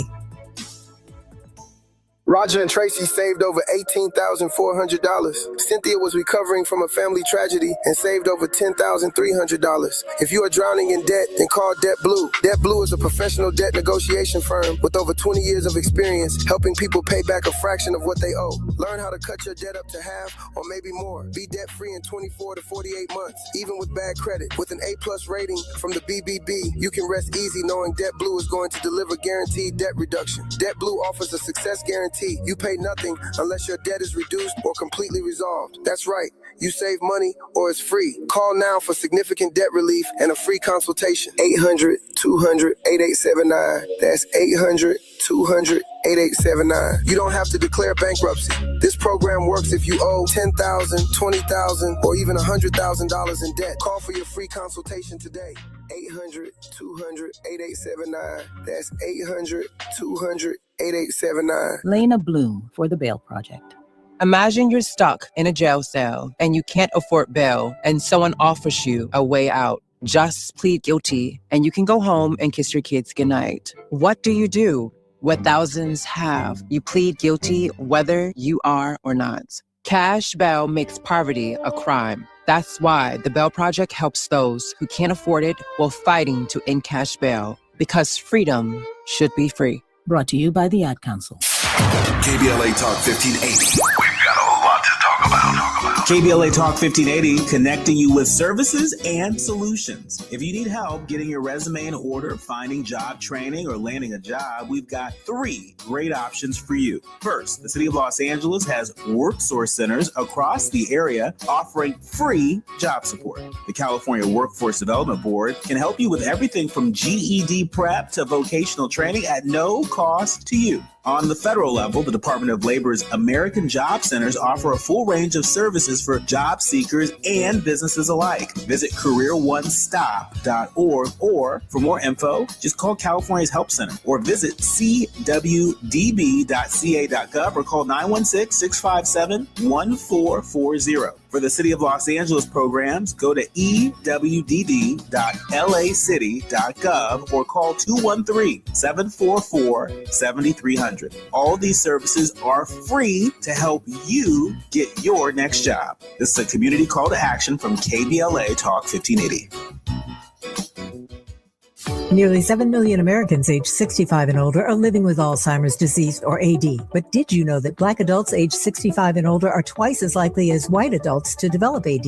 You may be able to reduce your risk by managing conditions like diabetes and high blood pressure, being physically active, eating healthy, and exercising your mind. To learn more about AD, the importance of early diagnosis and intervention, and a potential treatment option, visit treatalzearly.com. That's treatalzearly.com. This message is brought to you by AZI. Now back to more of Jesse Jackson Jr. on KBLA Talk 1580.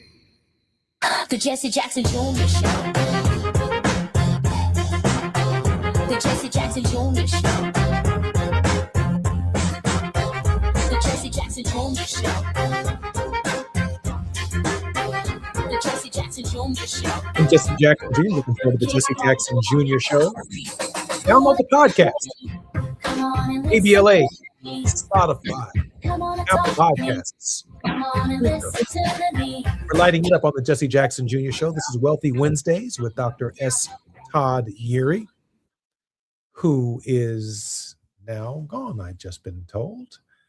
Does that mean he is coming back? Okay, he's coming back. Fantastic. Anyway, I wanted to pick up, though, however, on what I consider to be a dangerous threat to our society. Just 2 days ago, I heard the Undersecretary or Under Attorney General, whatever they call him, Deputy Attorney General of the United States, testifying before Congressman Benny Thompson's committee. And Congressman Benny Thompson was drilling the Undersecretary on the question of who is Antifa?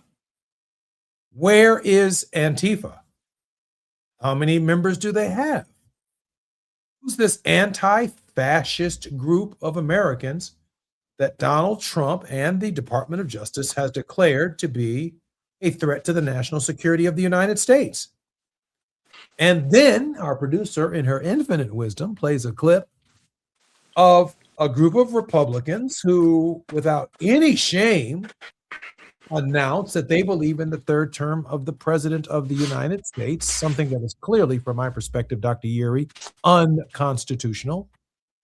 And the idea of a third term is not sanctioned by the Constitution of the United States unless there's some scheme out there that I'm not aware of in terms of the letter of the law or what the Supreme Court might be willing to do to find some some configuration in the language that justifies a third term, even though I think the intent is perfectly clear. Todd, if there ever were a group of people trying to undermine the Constitution of the United States, our producer just played them on our show. Yeah, and they're not the originators, right? That's the successor group. We're living with the ongoing assault.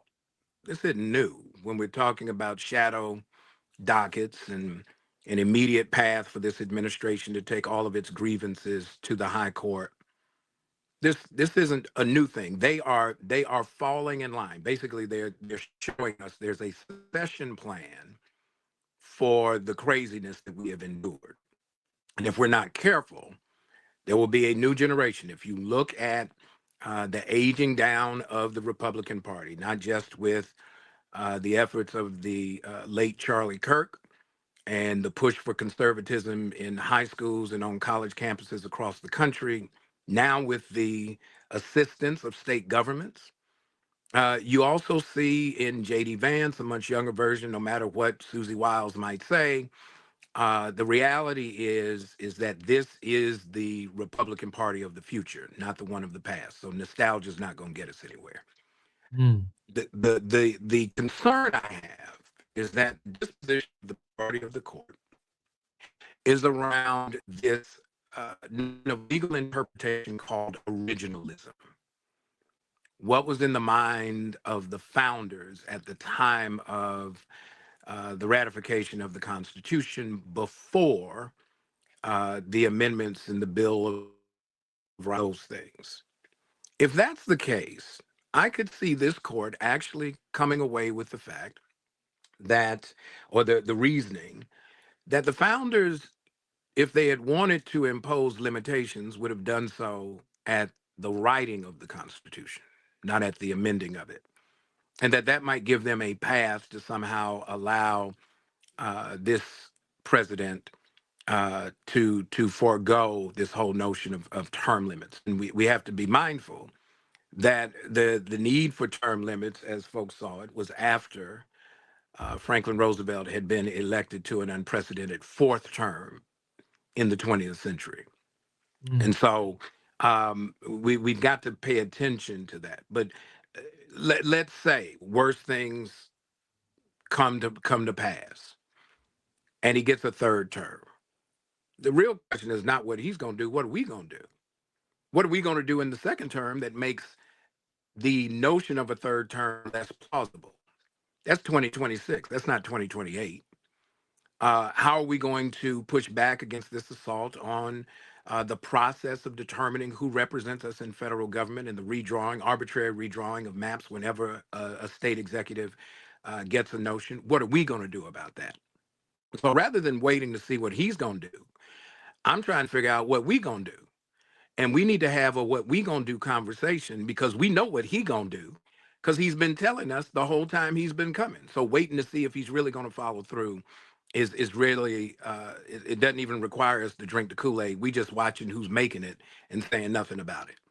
I don't know why, Todd, and I'm going to let you have your moment of hope. I don't know why God showed me in solitary confinement the finger of God, but I do know this. This is the structure based on my research, and it too is available on Amazon.com, that the Founding Fathers bequeathed to the future of America a constitution with unlimited moral authority, but limited constitutional authority. What we have in the White House right now is unlimited constitutional authority in the office of the presidency with no moral authority. I can prove it. I can prove and show the listeners 10 years of research in the finger of God. Alexander Hamilton called it the finger of God. James Madison called it the finger of God before and after, just 30 days after the Constitution is written. They're talking about, they're so glad that the finger of God is in the Constitution. I can prove that the finger of God is there in their theology. Dr. Yeary, a little less than a minute for some closing thoughts. It's real quick, right? Moral presence does not necessarily ensure moral conduct. So the real question is what are the people going to demand? We cannot be the generation that allows Saul to return to power simply because we want a king like everybody else. Man, you We've got preaching to right. demand righteousness and pursue it at all cost. I'm so proud of you, Dr. Uri. It's still our most exciting show on KBLA Talk 1580 under Dr. S. Todd Uri, who goes through some extraordinary hoops to make our show every week. But we are so grateful between the church and between the courtroom. He is simply the best and brightest of an entire generation. More when we come forward on KBLA Talk 1580 tomorrow between 12 and 2. Look forward to talking with everyone. Until then, we're coming forward on KBLA Talk 1580. KBLA 1580 Santa Monica.